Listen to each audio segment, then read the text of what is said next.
Halo,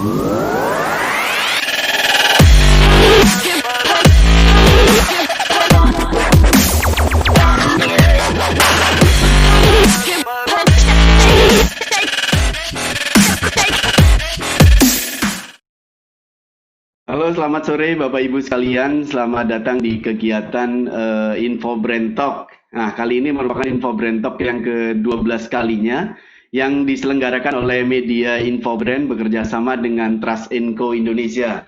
Saya Tri Harjo, 1 jam ke depan akan memandu jalannya kegiatan Info Brand Talk pada sore hari ini hingga pukul 17 petang nanti gitu ya. Jadi Bapak Ibu yang berada di Zoom dan juga berada di live streaming melalui YouTube channelnya Info Brand TV, silakan yang berada di streamingnya YouTube channelnya Info Brand TV, silakan subscribe. Dan juga baik buat Bapak Ibu yang ingin bertanya, nanti Bapak Ibu bisa gunakan sarana Q&A yang ada di Zoom atau sarana komen yang ada di YouTube channelnya Info Brand TV gitu ya Bapak Ibu. Bapak Ibu, pada kesempatan sore hari ini gitu ya, di kegiatan Info Brand Talk kali ini adalah kita mengangkat tema tentang strategi dan inovasi menghadapi era digitalisasi. Kita tahu bahwa era digitalisasi dan juga terlebih di era pandemi saat ini banyak sekali bermunculan inovasi-inovasi baru yang ada di Indonesia. Dan untuk bersaing dan juga untuk tetap kompetitif di era yang sangat kompetitif, saya kira inovasi menjadi salah satu kunci meraih keberhasilan dalam sebuah bisnis, Bapak Ibu. Bapak Ibu, tema yang kita angkat adalah strategi dan inovasi menghadapi era digitalisasi. Dalam kesempatan sore hari ini kita kedatangan tamu Bapak Sahrul Rusli, Direktur Utama PT Pesona Optima Jasa gitu ya. Namun sebelumnya saya ingin memberitahu, jadi jika Bapak Ibu nanti ingin bertanya dan lain sebagainya, juga kita sudah menyiapkan giveaway gitu ya. Ada 5 buku gitu ya, 50 Top Inspiring Marketing and Innovation Brand. Saya kira buku ini sangat related dengan tema yang kita angkat pada sore hari ini. Dan juga ada katalog dari media Info Brand, Bapak Ibu. Ini adalah annual katalog dari media Info Brand. 5 penanya terpilih akan mendapatkan buku dan juga katalog gitu ya. Nah, sebelum kita berbincang lebih jauh mengenai bagaimana strategi dan inovasi menghadapi era digitalisasi, khususnya di PT Pesona Optima Jasa di era digitalisasi yang melalui layanan TIPO dan Sherpa, saya kira kita lihat profil berikut ini. Teknologi digital menjadi media yang efektif dan efisien untuk promosi dan branding bisnis. Bisnis yang tidak memanfaatkan teknologi digital akan tertinggal jauh oleh para kompetitor. Bagaimana pelaku usaha mengoptimalkan teknologi digital untuk menghadapi kompetisi yang semakin tinggi? Info Brand Talks kali ini mengangkat sebuah tema, strategi dan inovasi menghadapi era digitalisasi. Dalam tema tersebut, kita akan membahas PT Pesona Optima Jasa dalam menghadapi era digitalisasi, juga produk-produk inovasinya, yaitu layanan TIPO dan Sherpa. Bersama narasumber yang luar biasa, Bapak Sahrul Rusli, Direktur Utama PT Pesona Optima Jasa. PT Pesona Optima Jasa merupakan anak perusahaan PT Pegadaian Persero yang mulai beroperasi sejak tahun 2014. Pesona Optima Jasa bergerak di bidang jasa umum dengan lini bisnis utama pengadaan tenaga outsourcing dan rental kendaraan. PT Pesona Optima Jasa telah memiliki 12 perwakilan di ibu kota provinsi dan beberapa kota besar lainnya. Di era perkembangan bisnis yang berbasis digital saat ini, PT Pesona Optima Jasa siap bersaing dengan mengandalkan teknologi informasi dan sumber daya manusia yang handal dan kompeten di bidangnya. Demi menghadapi era digitalisasi, PT Pesona Optima Jasa melakukan berbagai inovasi. TIPO adalah salah satu produk layanan yang baru diluncurkan. Layanan TIPO merupakan produk turunan dari layanan jasa ekspedisi Optima Express Courier. Memanfaatkan teknologi digital, Pesona Optima Jasa juga meluncurkan produk digital, yaitu aplikasi Sherpa untuk melayani rental kendaraan secara online. Bagaimana Pesona Optima Jasa mengoptimalkan teknologi digital yang semakin berkembang? Seperti apa produk inovasi Tip O dan Sherpa yang sudah diluncurkan? Selamat menyimak Info Brand Talks. Di era persaingan bisnis, profesionalisme dan jaringan luas menjadi sebuah tuntutan untuk memberikan layanan terbaik bagi perusahaan Anda.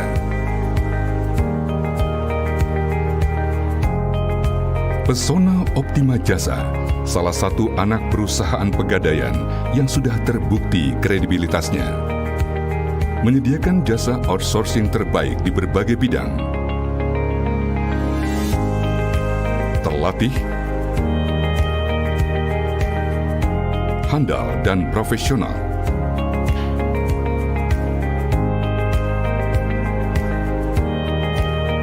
Pesona Optima Jasa memperkenalkan Optima Security System, jasa keamanan yang terintegrasi dengan sistem Security Command Center. Optima Cleaning Service, layanan jasa kebersihan yang siap melayani dengan sopan dan ramah.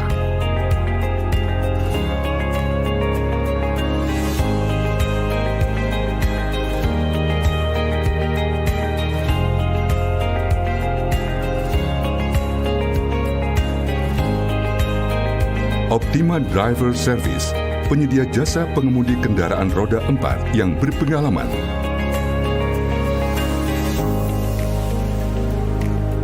Optima Telecenter, telecenter yang dilengkapi infrastruktur modern dan ruangan yang nyaman.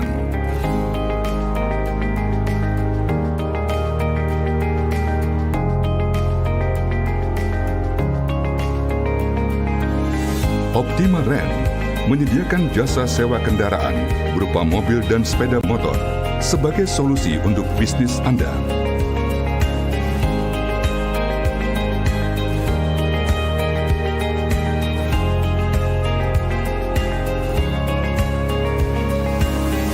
Apapun yang Anda butuhkan, kami siap memberikan layanan terbaik. Hubungi call center atau website kami sekarang. Oke, Bapak Ibu sekalian, tadi kita sudah melihat profil singkat dari PT Pesona Optima Jasa dan juga profil dari Pak Sahrul Rusli gitu ya. Nah, kalau secara pribadi saya mengenal beliau semenjak di PT Pegadaian Persero gitu ya. Beliau menjadi GM. Yang saya kenal beliau sangat cerdas dan berani dalam melangkah mengambil sebuah keputusan-keputusan gitu ya. Saya kira kita akan sharing banyak dengan beliau bagaimana beliau menakodai PT Pesona Optima Jasa terlebih di era pandemi dan melakukan berbagai inovasi baik dari sisi produk dan dari sisi ekspansi gitu ya. Selamat sore Pak Sahrul. Selamat sore Pak Tri. Apa kabar Pak? Alhamdulillah. Ya, apa kabar? Kabar baik Pak Sahrul gitu ya. Lama nggak ketemu? Ketemu via Zoom nih Pak. Walaupun saya sering update status Pak Sahrul gitu ya. Saya selalu melihat status Pak Sahrul penuh optimis dan selalu banyak hal yang baru yang beliau sharingkan. Saya kira terlebih era pandemi ini saya kira banyak sekali tadi beberapa inovasi yang dilakukan oleh PT Pesona Optima Jasa. Saya kira ini kita akan sharing lebih banyak sore ini dengan Pak Sahrul gitu ya. Aktivitasnya apa Pak Sahrul selama pandemi ini Pak? Kalau saya normal ya. Pak Tri.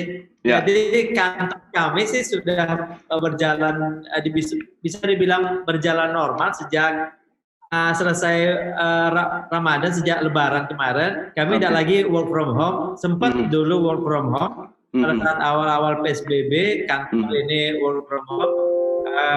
Kemudian rupanya walaupun bisa sebenarnya dengan digital, ada juga rasanya kangen masuk kantor itu Pak. Ketemu manusia itu berbeda dengan ketemu dengan alat. Jadi akhirnya kami masuk kantor lagi ini sekarang. Betul, memang sekarang sudah kita kembali lagi beraktivitas. Nah, Pak Sarul ini kan di PT Pesona Optima Jasa ini kan baru meluncurkan TIPO gitu ya, dan Sherpa. Seperti apa saya kira kita perlu tahu dulu nih Pak Sarul. Silakan Pak Sarul dipresentasikan mengenai layanan terbaru dan juga inovasi yang dilakukan oleh PT Pesona Optima Jasa. Silakan Pak. Oke, terima kasih ya. Terima kasih buat semua yang hadir di acara ini. Saya sedikit cerita dulu Pak Tri. Mungkin Pak Tri, ya, seperti ceritakan tadi, sebenarnya saya kenal dengan Pak Tri ini kan memang sejak saya di Pegadaian, itu udah beberapa, sekarang masih aktif, masih karyawan aktif di Pegadaian, ditempatkan di anak perusahaan. Nah, pada saat saya dipindahkan, ini saya cerita sedikit dulu latar belakangnya mungkin supaya kita tahu ke depannya seperti apa. Oke, baik. Saya dipindahkan ke Pesona Optima Jasa ini perusahaan yang didirikan oleh PT Pegadaian Persero dengan tujuan pertamanya, Pegadaian ini kan outletnya luar biasa banyaknya. Betul. 4 lebih tersebar di seluruh wilayah Indonesia. Sehingga dan itu perusahaan yang menyimpan pada saat awalnya setelah tahun 2013 POJ ini secara anggaran dasar berdiri 2014, aktif 2015. 2013-2014 Pegadaian ini mengalami masa-masa sering sekali dirampok, gitu beritanya. Setahun dia bisa 5 kali dirampok. Pada saat itu kan kalau pada saat itu aja emas di Pegadaian itu kalau ditonasekan nasional itu ada 6-70 ton. Indonesia itu kan luar biasa. Banyak dirampok. Ya, kemudian Pegadaian memperbaiki sistem pengamanannya. Kemudian dia adakanlah anak perusahaan yang menyediakan tenaga pengamanan dan sistemnya. Oke. Nah, itu Satpam, tenaga pengamanan, dan kemudian ada sistem. Itu mulailah kami membangun sistem yang namanya Bukti Command Center yang berbasiskan digital. Ini cerita awalnya keberadaannya POJ ini. Nah, untuk menjaga emas tadi sekitar 70 ton tadi dijaga. Tapi kemudian sistemnya berubah. Jadi emas itu tidak lagi disimpan di masing-masing kantor cabang. Jadi ada suatu tempat lah gitu.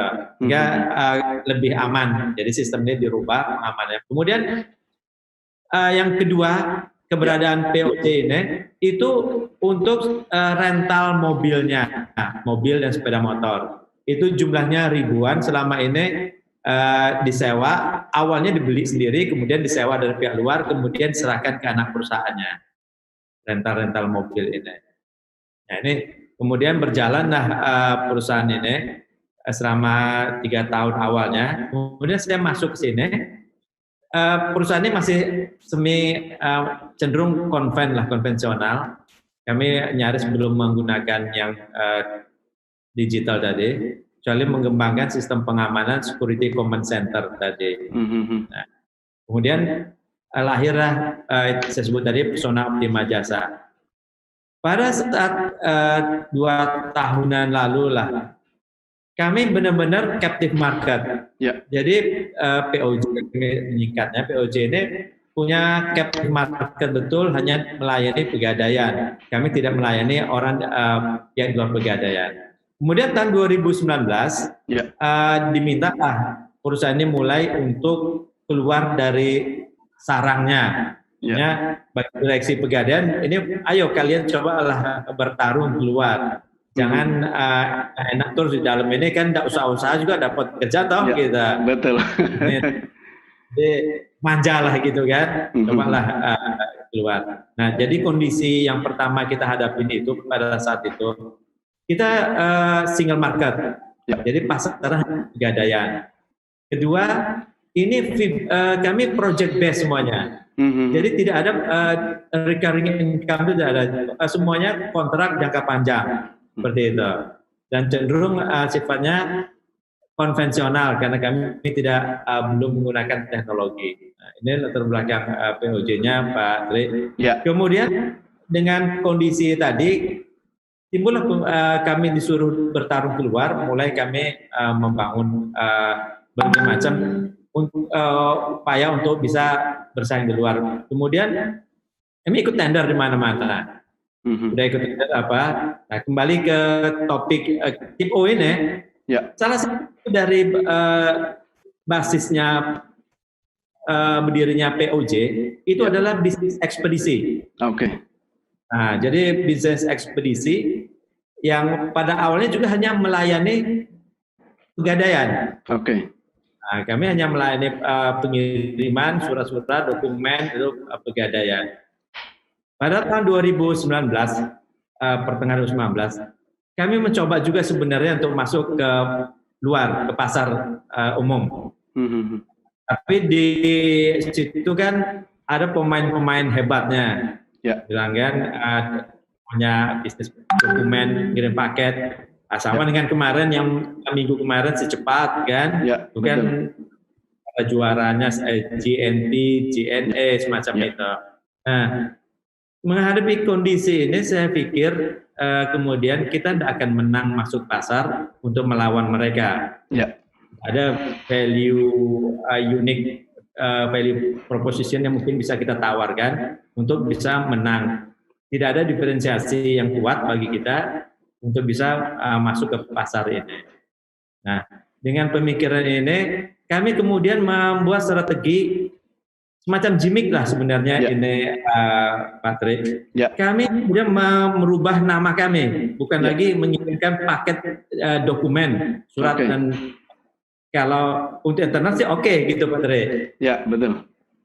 Nah, kemudian kami robahlah namanya sebagai tip O. Tip O ini apa? Titip oleh-oleh. Oh. Titip oleh-oleh Pak ya. Oleh-oleh. Nah, ini khusus untuk kuliner. Makanan. Kuliner, kami sebut itu tip O, titip oleh-oleh. Ini sebenarnya semacam model bisnis yang kami re-engineering lah, direkayasa dari bisnisnya ekspedisi. Oke. Generate income-nya tetap dari ekspedisi sebenarnya. Oke. Ya. Kelebihan kami apa? Kami lihat begini, POJ ini perusahaan skalanya nasional. Oke. Kami punya perwakilan kantor-kantor di perwakilan kami di 12 kota besar dan di bawahnya kantor rakyat. Ya, halo Pak. Ini kami berdayakan kemudian untuk lebih bermanfaat. Oke, Pak, bisa dengar? Ya, dengar Pak, dengar Pak. Suaranya agak hilang.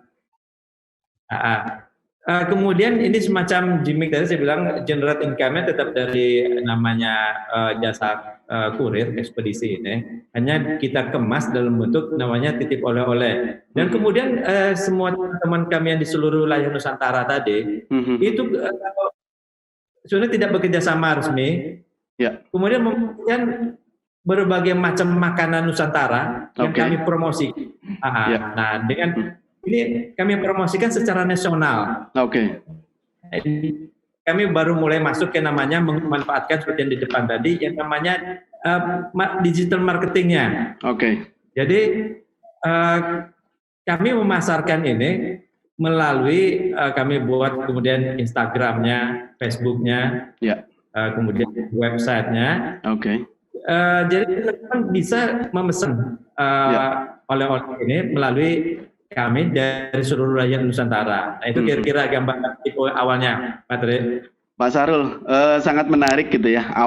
Mengawali dari outsourcing untuk pegadaian sendiri gitu ya, untuk security gitu ya, atau satpam gitu ya. Terus yang kedua tadi juga untuk rental mobil gitu ya. Kalau saya lihat di websitenya Pak Sarul, itu kan juga titipan oleh-oleh ini kan macam-macam ya, bahkan oleh-oleh yang sangat terkenal ada di sana gitu ya, dari Medan, dari Palembang, dari kota-kota yang memang dari Semarang kalau saya lihat gitu ya, dan dari kota-kota lain. Nah, berapa yang sudah dikerjasamakan seberapa banyak Pak dengan pemain oleh-oleh ini Pak, sehingga POJ ini bisa lebih punya diferensiasi dibanding yang lain. Nah, di sektor ini juga kan persaingannya sebenarnya sudah ada pemain yang lebih dulu masuk Pak. Apa yang menjadi keunggulan atau diferensiasi yang dimiliki oleh Optima Jasa Pak? Ya, oke.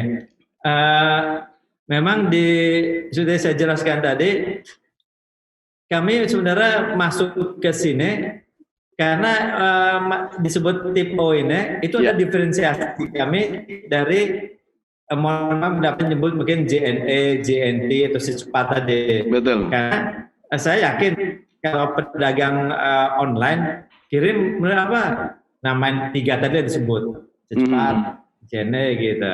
Ya. Sebenarnya kami bekerja sama Pak Tri ini. Kami sudah bekerja sama membangun bisnis ini dengan salah satu rekan kami, klien mitra kami RPX. Jadi sistemnya kami memakai di RPX. Oke. Gitu kan. Ini salah satunya di samping tipe ini sedikit menyimpang mungkin ceritanya. Kami juga membangun Dropbox namanya. Dropbox. Gini, kerjasama ini antara POJ, Lazada, Lazada Express Logistik, dan RPX. Ya. Jadi selama ini kan kalau bisnis online ini ada pasti antara seller, buyer, dan di tengahnya logistik, gitu kan? Betul. Kalau seller itu mau menjual barang, kemudian kan akan mengirimkan melalui salah satu perusahaan ekspedisi. Betul. Perusahaan ekspedisi akan ambil ke tempat dia jualan ke rumahnya semacam itu. Betul. Ini akan costly sebenarnya karena kendaraan harus berkeliling. Mungkin dalam satu kawasan 40 orang jual di online harus diambil. Samping biaya untuk mengambil, dan juga ini ada biaya waktu kan untuk waktu ini sehingga timbul keterlambatan. Kami sekarang sedang membangun yang namanya jaringan Dropbox ini, memanfaatkan induk kami Pegadaian. Pegadaian punya 4.000 outlet. Ini kami mulai membangun namanya Dropbox. Dropbox itu semacam kotak. Kotak seperti kalau ukurannya semacam kulkas lah gitu. Ukuran kulkas itu macam itu. Nah, Dropbox ini itu tempat nanti seller-seller ini mengirimkan barangnya. Jadi mereka tidak pergi ke kantor-kantor ekspedisi gitu maksudnya. Karena jaringan Pegadaian ini hampir semua daerah, semua kampung, kecamatan ada. Jadi mereka cukup nanti masukkan di Dropbox itu. Itu ada scan-nya, dimasukkan ke Dropbox. Manfaatnya apa? Manfaatnya yang namanya seller mungkin juga lebih dekat dengan tempat tinggalnya mengirim barang. Yang namanya perusahaan logistik itu juga tidak mengambil ke semua tempat. Sini kan timbul efisiensi waktu dan efisiensi biaya. Dari 40 tadi bisa mengirim satu titik. Akhirnya mereka bisa mengirim satu titik. Ini salah satu yang kami tawarkan diferensiasi bisnis ekspedisi kami di samping tadi. Ini memang kemarin agak terlambat proses ini. Sebenarnya kan harap sudah benar-benar aktif karena PSBB kemarin. Sempat kan sebagai kantor Pegadaian juga sempat ditutup. PSBB sedang puncak-puncaknya menjelang Lebaran itu. Sehingga ini mulai aktif lagi. Kami mulai berjalan membangun Dropbox ini. Pak Sarul ini kan, Pak Sarul, saya potong. Ini kan menarik sekali Pak Sarul. Pegadaian dengan 4.000 jaringan outletnya ini menjadi satu kekuatan besar gitu ya. Sehingga POJ atau Optima Jasa ini punya kekuatan dibanding dengan pemain yang sudah established. Kedua tadi dengan konsep Dropbox gitu ya Pak ya. Konsep Dropbox saya kira ini menjadi suatu diferensiasi yang berbeda dibanding dengan kompetitor yang sudah ada. Dan ketiga adalah meluncurkan adanya tip O tadi gitu Pak ya. Nah, sepanjang berjalan Pak Sarul, seberapa potensi Pak, seberapa perkembangannya seperti apa Pak? Konsep dari program tip O ini Pak, ketika diluncurkan Pak? memang kami baru luncurkan 1 bulan ini, maksudnya Juni, ini masuk bulan kedua, Pak Tri. Oke. Belum sebut ini kami sudah mendapatkan pasar yang besar. Oke. Karena bulan Juni dan Juli ini kami sudah membesarkan dulu follower kami di Instagram lah. Oke. Gitu. Ya. Dan customer kami masih Pegadaian tadi. Oke. Jadi ini sendiri kan dengan jaringan kantor sebanyak itu jadi pasar yang besar juga bagi kami. Nah, ini. Betul. Jadi, kami kemaslah ini produk dengan nama oleh-oleh tadi karena itulah yang saya sebut diferensiasi kami. Dan kalau namanya di pasarnya sudah ada memang yang dulu lebih besar dari kami.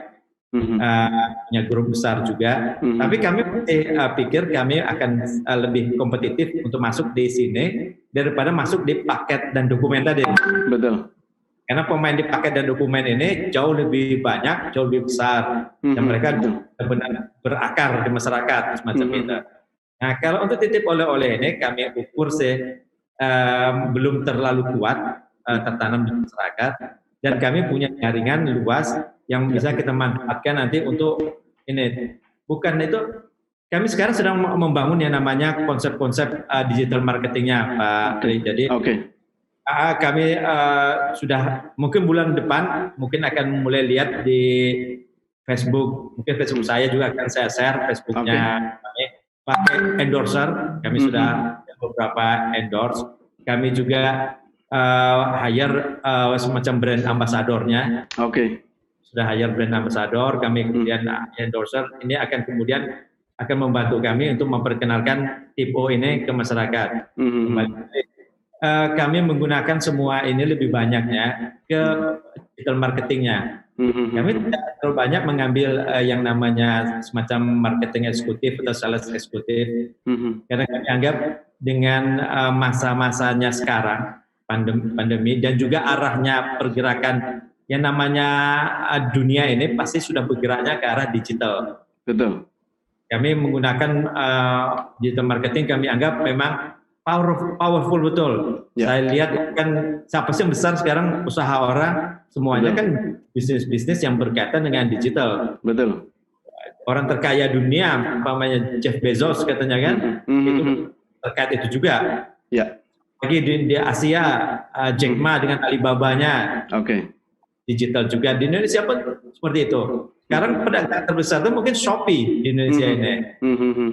Kan jaringan retail toko di mall gitu. Nah, dengan konsep digital ini kami akan boyong Tipo ini masuk ke pasar dan bulan-bulan depan ini saya makanya senang ini diundang oleh Pak Tri.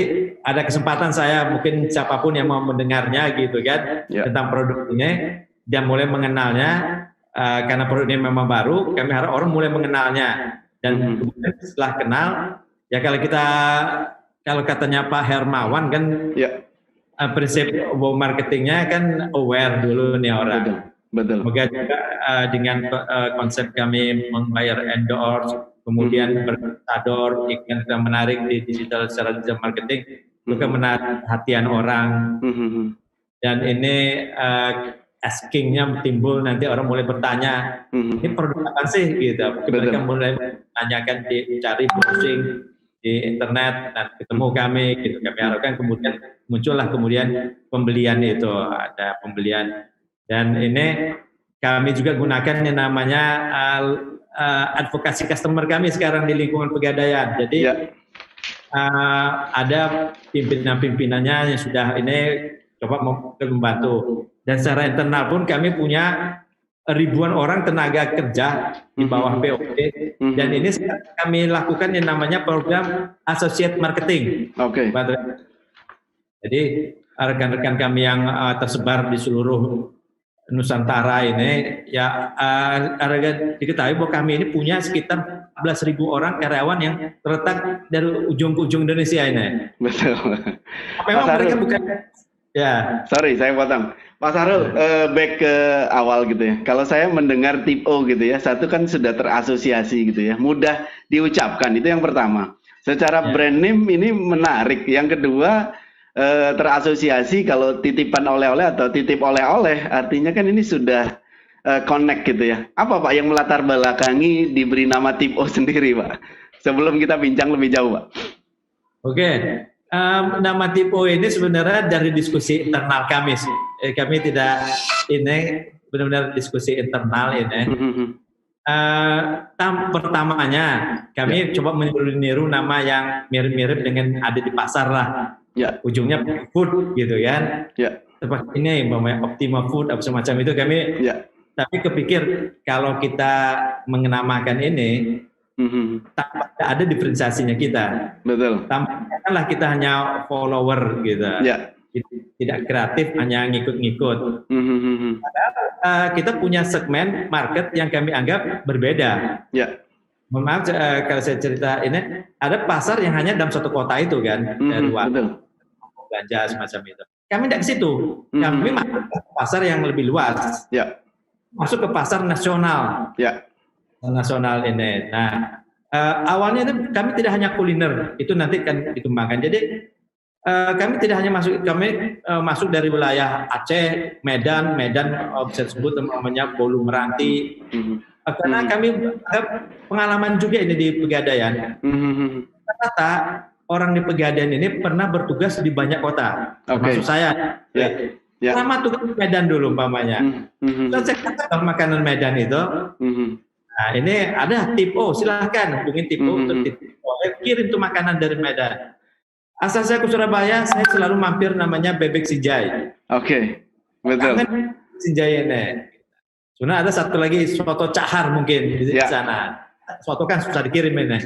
Kalau semuanya Bebek Sinjai kirim, beli. Asal saya ke Surabaya, istri pasti nitip. Beli sambal burudi. Oke, betul. Nah, dengan momennya kita sekarang juga sulit untuk bepergian. Ya. Sekarang pun saya sejak kejadian pandemi ini tidak pernah keluar kota, Pak Tri. Ya. Ini urusan dinas saya tidak pernah. Jadi kangen pesawat pun saya sekarang malah gitu. Semua order online, Pak Sarul. Nah, ini momen yang tepat untuk kita ke pasar dengan nama. Ada kami cuma, oke, kita pilihlah Tipo, namanya Tipo Oleh. Nah ini keren ini, kita pilihlah. Nah. Saya ingin cerita lagi Pak Tri. Ya. Jadi di sini bahwa kami membuat tip O ini punya cita-cita panjang dan besar sebetulnya, bukan sekedar menjual kuliner. Ya. Ini pengalaman saya di Pegadaian juga sebenarnya. Ada satu impian saya mungkin gitu kan, sesuatu yang menurut saya ini penting gitu. Ya. Jadi Pegadaian itu kan customer-nya itu kan mikro kan gitu, Pak Tri. Betul. Pedagang kecil semacam itu, tani, nelayan. Ya. Saya ingat suatu saat saya pernah waktu saya jadi salah satu pimpinan gitu kan di Pegadaian, saya berkunjung ke customer saya tadi. Ya. Mereka itu ada perkampungan nelayan waktu itu, mikro untuk nelayan. Pas saya kunjungin mereka. Yang mungkin semua orang tahu, mohon maaf bukan saya, itu kan rata miskin, perkampungan itu kurang ini. Saya pikir kenapa orang ini miskin? Padahal ikannya lumayan saya lihat gitu kan. Ternyata begini, antara mereka menangkap ikan dengan mereka jual ke pasar, itu lag time-nya, waktunya. Jadi kalau mereka tangkap hari ini, itu kan jual. Nah, untuk menjual ke pasar itu tidak selalu, kadang-kadang pas banyak mereka bisa jual ke pasar yang agak jauh dari perkampungan itu. Karena mereka simpen untuk besok tidak bisa, dibelilah. Itu adalah namanya pedagang perantaranya gitu kan. Yang sebenarnya malah paling banyak untungnya saya lihat. Dia punya tempat penyimpanan ikan itu, pendinginan itu, freezer semacam itu, simpan di situ. Kemudian dia bawa ke kota. Dia bisa melakukan itu, sedangkan nelayan enggak. Sehingga nelayan itu bisa jual secukupnya harganya, sebisanya. Nah, itu cerita lama waktu saya masih bertugas di daerah waktu itu. Nah, dengan tip O ini saya berharap, kenapa kita tidak masuk langsung UKM yang jual gitu kan? Kalau saya menjual nama-nama yang tidak terkenal, menjualnya menurut saya. Betul. Mungkin ada diskusi kami di sini. Kita jual nama yang tidak dikenal. Siapa sih mau beli? Gitu. Kan, gitu. Maka kita cari nama-nama besarnya. Kalau PMP, Candy, kami pasarkan. Betul. Sinjai, Bolu Meranti, kemudian di Bandeng Juwana. Nama-namanya sudah dikenal publik lah. Betul. Nah, kalau kami menjual nama yang dikenal, itu nanti akan mudah memasarkannya. Kami harap begitu kan. Setelah ini besar nanti, kami akan membangun ini sebagai rumah nanti untuk UKM. Jadi, UKM pedagang-pedagang itu tadi, kalau kami punya rumah besar yang terkenal, mereka tidak jualannya di situ. Jadi ini masih nyambung sebenarnya dengan nafasnya Pegadaian dulu. Kami ingin bangun itu nanti Tipo ini bukan sekedar hanya jualan kuliner. Kami nanti akan bangun ini sebagai tempat untuk bisnis bagi UKM juga. Nah, ini juga kami sebenarnya sedang bicara juga dengan rekan bisnis kami. Kalau bisa ini nanti kami akan kami sudah mulai mau pendekatan dengan salah satu perusahaan asing. Mungkin tidak usah disebut dulu karena masih jauh ini perjalanannya. Dan nanti ini tempat mereka bisa menemukan barang untuk diekspor. Sini kita bisa temukan nanti untuk melakukan ekspor dari produk-produk lokal Indonesia ini. Jadi kenapa saya sebutkan Tipo ini sebenarnya di mana? Kami punya visi dan cita-cita jauh ke depan seperti itu. Jadi bukan hanya sekarang dilihat orang hanya menjual barang-barang, menjual makanan-makanan gitu, Pak Tri kira. Sangat menarik Pak Sahrul. Jadi misi yang sudah dicanangkan gitu ya ke depan akan mendorong UMKM melalui dijual melalui layanan Tipo. Saya kira ini menjadi satu hal yang sangat menarik gitu ya. Terlebih ke depan bisa diekspor gitu ya. Saya kira ini satu tantangan tersendiri dan juga ini menjadi poin buat teman-teman UMKM yang ingin berkembang. Saya kira layanan ini bisa menjadi solusi gitu ya, bisa menjadi solusi mereka ketika produk mereka ingin dipasarkan secara nasional. Saya kira ini menarik. Pak Sahrul, saya kira dari tadi gitu ya, Tipo itu produk-produk yang dijual seperti apa gitu. Saya kira penasaran juga gitu ya. Mungkin bisa di-share Pak Sahrul katalog dari Tipo gitu ya, supaya audiens bisa melihat gitu ya produk-produk yang dilayani oleh Tipo ini gitu ya, sehingga mereka memudahkan mereka ketika mereka ingin mencari oleh-oleh. Silakan Pak. Ini sebagian bisa saya tampilkan. Kami setiap bulan sekarang menerbitkan yang namanya katalog, Pak Tri. Jadi katalog ini update kami terhadap makanan-makanan Nusantara yang bisa kami tawarkan ke konsumen. Bisa dipesan melalui aplikasi, melalui website kami, bisa dipesan melalui Instagram atau melalui Facebook ini, atau bisa kan di Tipo katalog ini ada QR code-nya nanti. Silakan lanjut. Ini Mas Fadli halaman berikutnya. Ini jaringan yang kami punya. Ini semua kantor perwakilan kami se-Indonesia. Kami ada di banyak kota. Nah, ini sebagian kami juga ada hotel. Ini saudara kami, kalau Hotel Pesona ini. Hotel Pesona, Pak ya. Hotel Pesona ini saudara kandungnya Pesona Optima Jasa, jadi mereka hotel Pesonanya. Ini jaringan kami se-Indonesia, dan makanannya bisa mungkin lanjut. Nah, ini dari Bandung umpamanya. Bandung ini sekarang kami tawarkan makanan dari Prima Rasa, ada banana crispy, bolet pisang seperti itu. Nah, dari Padang ini ada, kalau orang Padang ini kan kalau sudah makan rendang baru selesai urusannya ini. Pesan rendang langsung dari tokonya di Padang, karena ada orang bilang rendang yang dipesan dari Padang itu agak beda dengan rendang yang dibeli dari Jakarta gitu. Jadi ini bisa pesan rendang langsung. Lanjut, Mas Fahri, lanjut. Ini yang saya sebut tadi. Kami juga menggunakan yang pendekatan dari testimoni pelanggan. Nah, jadi ini beberapa pimpinan di Pegadaian yang sudah ini sudah termasuk advokasi customer kami lah. mereka yang membantu memasarkannya ke lingkungan di wilayahnya masing-masing. Ini pemimpin wilayah dan juga kepala area ini membantu memasarkannya. Lanjut,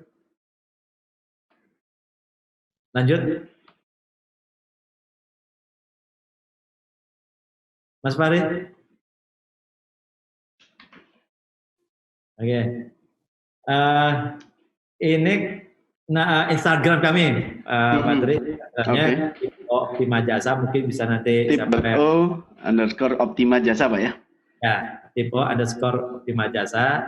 Kemudian Facebooknya juga _titip oleh-oleh kuliner Nusantara. Atau bisa di website kami di tipooptimajasa.co.id. Nah, itu ada QR code-nya, itu bisa di scan dan itu bisa langsung keluar Google Form-nya untuk pemesanan. Itu ada nanti drop down pilih semua makanan bisa dipilih di situ. Itu ada ratusan makanan bisa dipilih melalui katalog ini atau melalui order juga bisa langsung drop down memilih makanan. Gitu. Ini makanan mungkin tidak saya muat semuanya, tapi ini jumlahnya ratusan makanan, mulai dari masakan dari Sumatera sampai masakan dari Sulawesi. Hanya memang mungkin cukup Mas Farid pindah ke yang tadi. Nah, memang hambatannya pas saat produk ini diluncurkan, situasinya Indonesia kurang dunia lah sebenarnya juga penerbangannya terhenti. Ya, ada kesulitan kita untuk on time untuk mengirimkan jauh-jauh sampai ke Sulawesi atau Kalimantan. Jadi kalau Jawa atau Sumatera sampai Palembang itu masih lancar, mungkin satu hari kita bisa kirimkan. Hanya untuk luar Pulau Jawa, terutama Sulawesi dan ke timurnya itu kami agak kesulitan untuk mengirimnya. Ya, memang karena penerbangan belum berjalan normal masalahnya kan. Itu mungkin. Pak Sahrul, selama ini sudah kerjasama dengan berapa istilahnya merchant atau apa nih Pak? Dengan tempat-tempat oleh-oleh ini sudah berapa banyak Pak? Tadi kan ada Bolu Meranti gitu ya, empek-empek gitu ya, bandeng dan lain sebagainya gitu ya. Saya kira ini kan menarik, termasuk Prima Rasa dari Bandung. Saya kira memang brand-brand yang sudah sangat familiar dan sangat dikenal oleh masyarakat sehingga memudahkan kita untuk mendapatkan. Itu yang pertama, berapa banyak Pak? Terus yang kedua, apakah bisa hanya melalui order melalui melalui website saja kah, atau melalui WA, atau bisa datang ke titik-titik pegadaian Pak? Pada saat sekarang kami belum ada kerjasama formal dengan tempat-tempat jual kuliner tadi, Pak. Jadi ini memang generate income-nya kami memang dari ekspedisinya. Jadi barang itu kami beli sebagaimana dijual di tokonya. Nah, kemudian pertanyaannya apa sih untungnya buat POJ? Ada dua situ. Jadi ada jasa titipan kami dan dari biaya ekspedisinya. Jadi secara formal kami tidak ada kerjasama dengan semacam tadi dengan Prima Rasa atau dengan Bolu Meranti, kami belum punya. Kami hanya kerjasama dengan perusahaan ekspedisi. Ekspedisi ini makanya kemarin mungkin saya bilang kalau bisa ketemu secepat juga bagus juga kami gitu kan. Sudah dikontak Pak. Segera dijadwalkan dengan si cepat Pak. Gitu. Yang bisa aja dengan si cepat gitu.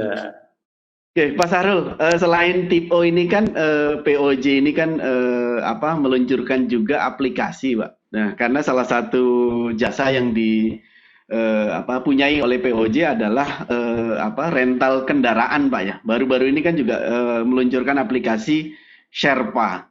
Saya sendiri pas dengar awal nih Sherpa apa gitu. Saya kira bisa dijelaskan, silakan, Pak. Oke. Kalau kita ambil dulu, mungkin nanti pertanyaannya nama muncul dari mana ya gitu. Sherpa. Sherpa ini sebenarnya dibacanya Sherpa begitu aja tulisan ini. Sherpa ini adalah suku yang ada di Nepal, Gunungan Himalaya. Jadi kalau umpamanya orang mendaki Mount Everest, Ya. gitu kan, itu kan yang terkenal itu yang disebut orang pertama kali mendaki Gunung Mount Everest itu siapa namanya, saya lupa tuh, orang barat lah bukannya, Sir Hillary siapa namanya. Ingat orang kan, orang yang pertama kali mendaki gunung. Dan banyak lagi kemudian orang-orang terkenal dari Eropa, Amerika gitu kan. Tapi itu tidak pernah menyebutkan bahwa sebenarnya mereka itu ditemani oleh orang Nepal tadi, orang asli sana. Itu orang yang kerjanya membantu mengangkati koper-kopernya ke sana. Oke. Sejarahnya ternyata itu setiap orang mendaki itu mereka membawa banyak pendaki awal itu membawa orang-orang situ itu membantu mereka ekspedisi itu jalan ke atas. Itu Sherpa. Jadi filosofinya begini. Ini menyediakan mobil, menyediakan driver untuk perjalanan bisnis. Nah, sumpah kita misalnya Pak Tri nih, nanti kerjasama dengan Sherpa, jadi Pak Tri mau ketemu dengan dari Pegadaian umpamanya, berangkat dari kantor sana, kemudian mesenlah Sherpa, ada mobil driver.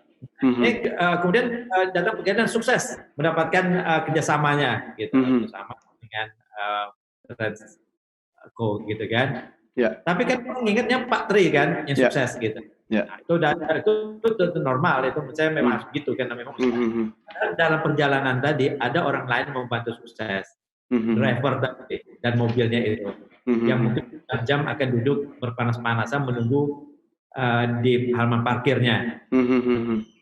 Ini jadi filosofinya kami sebut deliver to happiness ini. Kami punya filosofi, kami ada perusahaan yang akan senang jika klien kami ini sukses. Mereka akan melakukan sesuatu ke arah sukses yang membuat mereka bahagia. Ini namanya dan kemudian tulisan di bawahnya itu maknanya. Sherpa deliver happiness. Gitu. Nah, ini yang dimaksud dengan Sherpa. Ya, kemudian kenapa ini kami lahirkan Sherpa ini tadi? Mungkin ceritanya begini. Sudah saya cerita dari awal tadi, POJ ini kan sebenarnya awal berdirinya itu perusahaan yang didirikan untuk menghandle yang namanya bisnis satu rental mobil. Rental mobil POJ ini punya ribuan mobil sekarang, karena kantor cabang Pegadaian yang ribuan itu kan ada mobil dinasnya itu. Betul. Ya, mobil dinas kantor cabang, mobil dinas ribuan. Dan sekarang kemudian kami juga sudah di luar Pegadaian, kami di Bank Mandiri, di PJB, di Icon Plus, di Hamilton, di beberapa kementerian kami menyewakan. Kemudian dengan kompetensi yang kami miliki, kami juga memiliki jaringan yang luas. Kami memiliki, kami jaringan luas ini. Tim kami ini ada seluruh Indonesia. Kami sudah mengikat kerjasama dengan ratusan bengkel Indonesia. Kita sudah dikenal baik dengan dealer-dealer mobil semuanya. Jadi punya kompetensi pengalaman mengelola bisnis mobil ini. Kemudian dalam diskusinya dengan era digital tadi, orang selama ini tidak selalu perlu menyewa mobil itu. Kalau yang saya sebut tadi project base, sewa itu kalau rata-rata itu 3 tahunan sekali sewa. Banyak pemikiran kami tawarkan kemana-mana. Sebenarnya kami tidak butuh sewa seperti itu. Kenapa hadir taksi-taksi online ini kan ada ceruk pasar di situ, ada segmen pasar yang membutuhkan hanya sesuai dengan kepentingannya. Ngapain sewa 24 jam kalau dipakai hanya 6 jam gitu. Betul. Nah, dengan melihat kondisi ini dan pengalaman yang kami miliki, saya pikirkan kita mulailah masuk ke pasar digital ini. Kita harus bangun apa? Nah, ini sebenarnya kan sama dengan, mungkin saya melihatnya ini, kami kadang melihat kejadiannya seperti apa, ilustrasinya melihat kondisi yang sudah ada. Eksistensi kompetensi kami mungkin mirip awalnya dengan Gojek. Mereka kan awal keluar dulu, saya yang pertama kali juga ingat pertama Gojek, ini hanya ojek, gitu kan? Ojek main, ojek, ini seperti ini.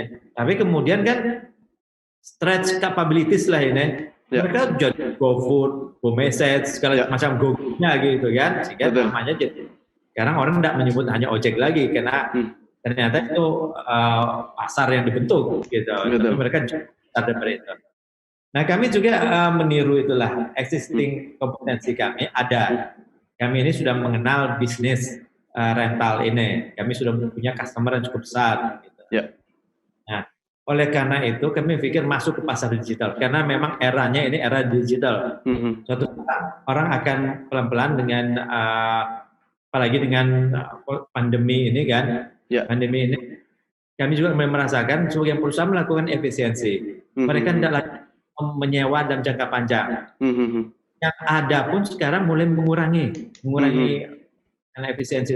Karena pergerakan manusia kan tidak setinggi dulu di kantor-kantor ini. Mereka mengurangi jumlah mobilnya. Ilustrasi aja, marketing eksekutif seumpamanya itu aktif di kantor ini setiap mana-mana. Tapi dengan PSBB dengan pandemi ini tentu tidak bisa lagi, orang juga malas kok nerima kita datang ke kantornya gitu. Betul. Sekarang kan orang lain masuk ke kantor kita kan hati-hati kita gitu kan. Iya. Jangan membawa ini, jadi itu memang akibatnya manusia ini seperti hama di tempat lain gitu ya. Ngaruh tentunya. Akhirnya kami mulai sudah berapa bulan ini kami buat dan insya Allah ini Agustus ini kami mau launching rental berbasiskan aplikasi ini. Jadi kalau pertanyaan kemudian apa sih diferensiasi yang kami tawarkan sebenarnya di pasar ada ini pemain yang sudah top sekali lah gitu kan. Semua orang kenal. Memang dibandingkan mereka kami ini kan seujung kukunya lah gitu. Tapi kami punya pasar menurut kami yang bisa kami manfaatkan dan kami buat diferensiasinya sendiri. Diferensiasinya adalah jadi kami tidak harus kapan mau berangkat itu baru dihubungin gitu kan, sehingga harus menunggu gitu kan. Ini kami bisa H-1 order dulu Pak ya. Order dulu H-1 silakan. Kemudian tidak harus dibayar pada saat itu. Jadi bisa sistem invoicing dengan kita kerjasama dengan perusahaan, Co kita kerjasama gitu kan. Nanti perjalanan dinas dari stafnya Co tidak harus begitu pesan bayar gitu. Kita nanti setelah 1 bulan atau bisa kita bicarakan per 2 minggu kayak keinginannya apa, kita akan berikan invoice ke perusahaan ini mungkin sebagian dari diferensiasi yang kami tawarkan untuk pasar ini. Tapi hanya melayani perusahaan atau perorangan juga Pak Sarul yang memesan mobil? Kami hanya melayani perusahaan. Jadi memang kompetensi kami selama ini itu B2B. Jadi sewa mobilnya POJ ini selama ini sifatnya B2B. Jadi tidak ada yang namanya retail kemarin itu. Nah ini baru masuk retail ini. Ini development lah bagi kami. Karena selama ini pasar kami itu adalah pasar korporasi yang menyewa mobil-mobil kami semuanya adalah perusahaan-perusahaan. Nah kemudian ini baru kami masuk ke pasar retail, ke pasar yang berbasis aplikasi, tapi masih ke B2B tadi. Jadi B2B sebelum Trans & Co bisa menyewa mobil kami, kita membuat dulu semacam PKS-nya, kerjasama. Nah, kerjasama ini baru bisa kemudian menyewanya, rental mobil ini. Itu berbeda juga. Sangat menarik Pak Sarul. Namun sebelum kita bincang lebih lanjut gitu ya, dan juga membaca pertanyaan dari berbagai lihat video dulu Pak Sarul. Di era persaingan bisnis, profesionalisme dan jaringan luas menjadi sebuah tuntutan untuk memberikan layanan terbaik bagi perusahaan Anda.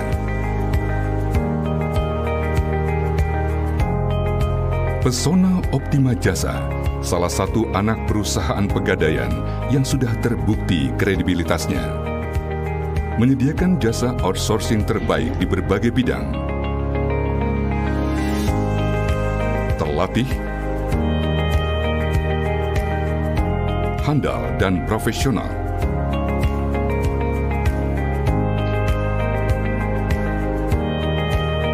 Pesona Optima Jasa memperkenalkan Optima Security System, jasa keamanan yang terintegrasi dengan sistem Security Command Center. Optima Cleaning Service, layanan jasa kebersihan yang siap melayani dengan sopan dan ramah.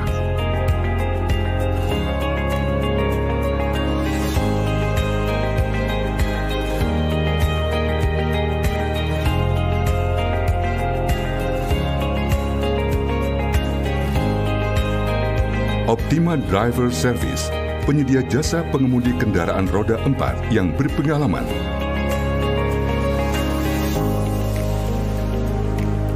Optima Telecenter, telecenter yang dilengkapi infrastruktur modern dan ruangan yang nyaman.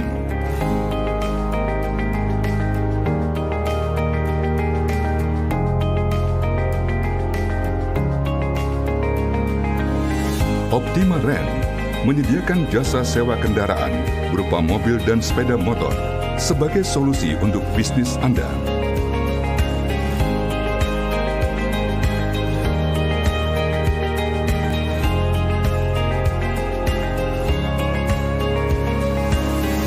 Apapun yang Anda butuhkan, kami siap memberikan layanan terbaik. Hubungi call center atau website kami sekarang.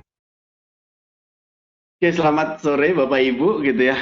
Sesuai tadi saya obrolin sebelumnya gitu ya. Saya ingin membaca beberapa pertanyaan yang sudah masuk melalui Q&A yang ada di Zoom gitu ya. Yang pertama dari Pak Dwi Wicaksono gitu ya, dari Damai Ekosistem.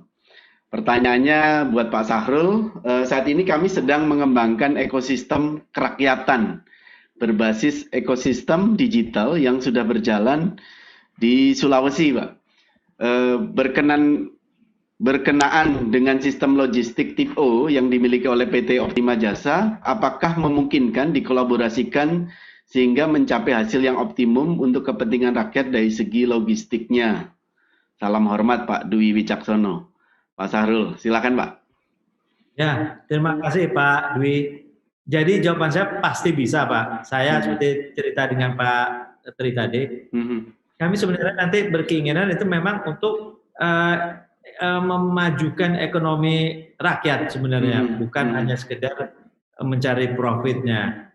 Profit tentu penting supaya perusahaannya tetap sustain, tapi tidak hanya batasnya di situ. Jadi saya sangat tertarik Pak untuk bekerjasama dengan banyak pihak membesarkan Tipo ini. Salah satu tujuan saya hadir di acara Trans&Co ini, mana tahu nanti banyak yang dengar tentang ini, bisa banyak kerjasamanya kita, bisa banyak teman yang bisa bergabung dengan kami ini. Tuh, nanti Pak Tri, saya punya kantor di Makassar, nanti bisa kalau itu ke Pak Tri itu kemana kami hubungi nanti, beri nomor WA-nya. Ini ada nomor kontaknya, nanti saya kasih ke Pak Sahrul gitu ya. Mungkin juga Pak Dwi bisa kontak redaksi dari Infobrand. Nanti diberikan kontak PIC dari POJ Pak ya. Ya nanti ada, kami punya kantor di Makassar. Oke. Di kantor Pegadaian Mariso, Makassar. Oke, baik. Ini pertanyaan kedua Pak Sahrul dari Ibu Teresia Margaret gitu ya. Ini aktif gitu ya. Kemarin pasti cepat juga hadir nih. Selamat sore Pak, saya Teresia Margaret Gultom gitu ya. Setahu saya mahasiswa S2 UGM nih Pak Sahrul. Domisili di Tebet, Jakarta Selatan. Saya mau bertanya apa kendala dalam menjalankan bisnis Tipo and Sherpa di masa pandemi COVID ini Pak? Bagaimana cara mengatasinya Pak? Silakan Pak. Ya, kalau bisnis Tipo ini, kendala utama di masa COVID ini, transportasinya yang tidak lancar. Oke. Jadi pertama pesawat itu semua juga sudah tahu banyak penerbangan yang tidak ada, yang kemudian juga sering tidak terjadwal jadinya gitu, mungkin karena berbeda kondisi ini jelas menghambat sekali ini untuk bisnis macam Tipo ini. Tadi saya juga kaitannya sampai ke bisnis Dropbox kami juga terkena masalah karena PSBB ini, karena pembatasan mobilitas manusia ini menyebabkan juga terbatasnya mobilitas kargo. Ini pengaruhnya. Kemudian kalau Sherpa ini, kami kan segera meluncurkannya baru Agustus, Bu. Jadi saya belum ukur juga sebenarnya malah ini jadi peluang bagi kami tadinya. Dengan kondisi di mana orang melakukan efisiensi, mengurangi sewa mobil tadi yang sifatnya jangka panjang, itu memperbesar pasar yang namanya sewanya benar-benar sesuai kebutuhannya. Kalau butuhnya 3 jam, sewalah 3 jam. Kalau butuhnya hanya 6 jam, sewa 6 jam semacam itu. Ini jadi kami melihatnya ini memang ancamannya ke bisnis rental jangka panjang kami. Tapi kami buka peluang baru di bisnis yang namanya rental berbasis aplikasi sesuai dengan kebutuhan macam itu, Bu Teresia. Oke, mudah-mudahan menjawab ya, Bu Teresia. Lanjut dari Pak Sarifuddin Rif, Pak Sarif gitu ya. Terkait dengan produk baru POJ Pak berupa Tipo and Sherpa, bagaimana strategi POJ dalam menghadapi kompetitor dan kelangsungan hidup produk tersebut Pak di era digitalisasi ini? Gitu. Silakan Pak Sarul. Tadi saya jelaskan, kita menunggu orang lain juga masuk dengan cara digital, kita juga manfaatkan cara digital itu. Karena kalau kita tidak ikut dalam digital ini, tentu kan ketinggalan. Namanya sekarang market itu kan semuanya kehidupan ini kan bergerak ke arah digital. Jadi kita juga menggunakan semua yang memungkinkan kita menjangkau atau outbound marketingnya lah, kita menggunakan Facebook, kita menggunakan juga website, kita menggunakan Instagram, kita juga menggunakan endorser, kita juga akan melakukan semacam mungkin live show untuk yang mendekati arah kuliner, cara memasak, cara membuat kue bolu atau semacam itu nanti. Ini akan kita tawarkan ke pasar.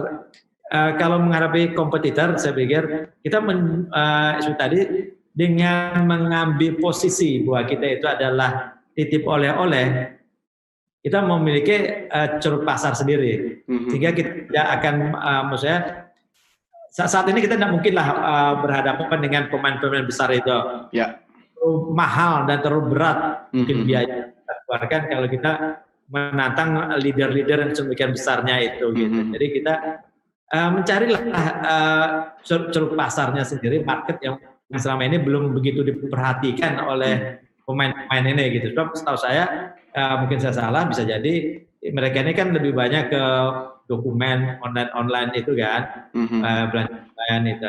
Nah ini yang titip oleh-oleh ini yang belum. Jadi ini kita akan ambil ceruk di mana kita bisa masuk ceruk yang agak diabaikan mungkin, dan kita bisa besar di situ. Itu mungkin jawabannya, Mbak. Oke. Terima kasih. Lanjut dari tadi Pak Sarif, lanjut dari Pak Tommy nih Pak, dari Semarang Pak Sarul. Terkait produk atau brand baru, terobosan atau trik apa yang Bapak lakukan terlebih di era pandemi atau COVID-19 ini untuk produk bisa diterima atau dikenal baik oleh corporate atau personal Pak? Nah ini memang, silakan Pak Sarul. Agak mirip sudah. Ya agak mirip betul Pak. Dikenal gitu. Kami menggunakan outbound marketing tadi utamanya. Kita menggunakan pendekar-pendekar, kita pakai yang namanya untuk aware-nya, kita pakai yang namanya segala macam digital, Instagram, Facebook tadi gitu kan, website, pakai itu. Kemudian kita juga masuk ke itu tadi saya bilang menggunakan endorse, mungkin bulan depan akan dilihat muncul kami endorser kami sendiri, orang-orang yang memang sudah punya follower banyak. Tentu ini saya belum bilang follower yang jutaan, karena ya ini kan tergantung budget juga Pak Tri. Jadi kita ambil yang masih micro influencer lah semacam itu. micro influencer yang engage-nya kuat dengan followernya. Ada beberapa kan mungkin artis followernya banyak dengan engage-nya kurang. Kita ambil aja lah yang engage-nya kuat. Ada aplikasi yang mengukur engage si micro influencer tadi. Kemudian bagaimana itu kan kita sebut namanya ini outbound-nya lah gitu. Kemudian tentu ada yang direct selling-nya lah, ada yang orangnya. Nah itu tadi yang saya ceritakan, kami membuat namanya program associate marketing. Jadi ya. Sorry Pak Sarul, menarik Pak tadi program associate marketing seperti apa Pak yang direncanakan? Kalau orang mau join seperti apa itu syaratnya? Ini associate marketing ini masih terbatas di lingkungan internalnya POJ Pak. Gini, salah satu komponen, salah satu bagian dari kami yang terbesar itu adalah cleaning service, office boy. Jujurnya itu Pak. Jadi kita sapam, kami punya belasan ribu orang. Nah itu mereka itu bertugas di kantor-kantor. Office boy-nya di Pegadaian ya. Itu jumlah orangnya. Yang satu kantor itu ada satu bagian itu satu office boy sampai saya tempatnya. Nah mereka ini kami latih menjadi tenaga salesnya. Nah kemudian asosiatnya apabila mereka berhasil menjual, itu di formnya itu ada kolom nama referensinya siapa, di referralnya lah gitu, semacam referral ini kan, dituliskan referralnya siapa. Kemudian mereka akan mendapatkan ada dimonetize lah, mereka dapatkan hasil dari situ. Mereka dari jasa kami kan punya dua, saya bilang tadi eksekusi sama biaya jasa titip. Nah, sebenarnya jasa titip itu punya mereka, hak mereka. Dan dengan pola ini saya berharap dengan sendirinya kami punya ribuan orang sekarang sales yang langsung tiap hari bertemu dengan calon-calon customer-nya. Dilatih mereka ini untuk cara berjualan dan mengenal produknya. Latihlah mereka. Hingga mereka mengenal produk mereka sendiri apa, cara menjualnya seperti apa. Kalau mereka merasakan apa manfaatnya bagi mereka, manfaatnya mereka menambahkan penghasilan mereka. Ini kan kami masih pergunakan orang-orang yang menurut kami sebenarnya secara ekonomi butuh tambahan penghasilan ini, apalagi di masa-masa pandemi ini yang agak sulit. Nah, tambahan ini menurut saya akan membantu mereka juga. Ini tujuan asosiatnya, pola asosiatnya. Nanti bisa jadi akan kita tambah dengan pihak luar atau kerjasama dengan pihak-pihak lainnya seperti tadi yang dari Makassar untuk menjadi asosiat kami, gitu, Pak Tri. Baik. Kalau kita bilang asosiat ini kan yang terbesarnya saya baca-baca ini Pak Tri, namanya Amazon itu adalah pemain asosiat marketing terbesar dunia. Betul. Amazon itu ahlinya membangun namanya asosiat marketing dan itu menjadi perusahaan online terkaya di dunia kemudian, gitu ya. Sehingga itu bisa di running gitu Pak ya.